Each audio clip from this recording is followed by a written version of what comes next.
فيا ترى ايه هو سر المنطقة دي، وايه هي اشهر الحوادث اللي حصلت فيه؟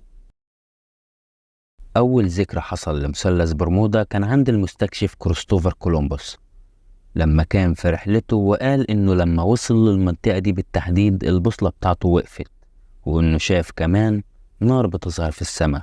وبعد كلام كولومبوس بحوالي 300 سنة، وبالتحديد في 30 ديسمبر 1812، اتحركت سفينة باتريك من شارلستون جنوب كارولينا، ووجهة السفينة دي كانت مدينة نيويورك.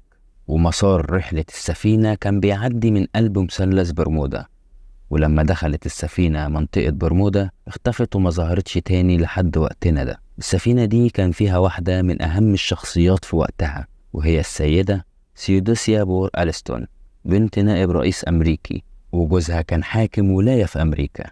وده اللي خلى الأخبار تكتب وقتها